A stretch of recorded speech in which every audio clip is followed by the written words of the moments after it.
Ha? Ikaw na ba? Wish daw. Lola, wish daw. What's your wish? Secret lang, secret lang. Sasabuhin ko pa. Hindi po, kahit sila. Ang pari, iniinom ko.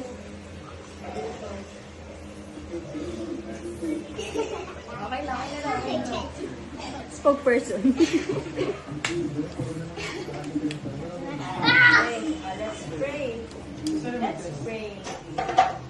Okay. Abba, Father, maraming salamat po sa araw na to. Thank you dahil dinala niyo po yung ligtas sa Diyos na ulit. Malayo po ang kanilang pangalan. Salamat po Lord kasi pinag sa aming buong pamilya. Sa patuloy po na pagpo-provide ng aming pangangailangan. And today, we celebrate Lolo Will's birthday. Thank you for his life. Thank you for his strength. Sa pagkalingan, Panginoon, na pinaranas mo sa kanya ng paulit-ulit. Sa kalakasan, Panginoon, na pinaparanas mo sa kanya bawat pag-isip sa umaga. Thank you.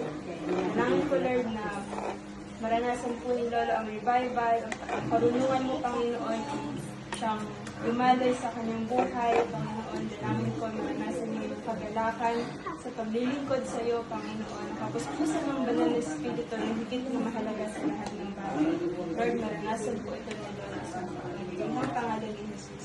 And thank you, Lord, for this food sa aming harapan.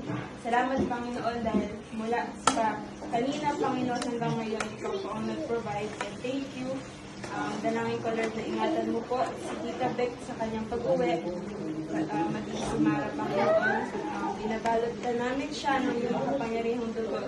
Siya, Panginoon, ay makarating sa kanilang tahanan ng maluwalhati at mapayapa sa pangalan ni Jesus.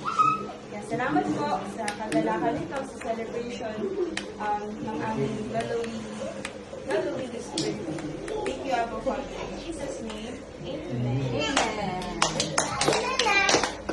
Happy birthday to you. Happy birthday, Dad. I love you so, more than all the stars that glow. You're my hero, my guiding light. I'm so grateful to have you in my side. Your wisdom and your humor guide my way. I cherish every moment, every day. You taught me so much, I'm forever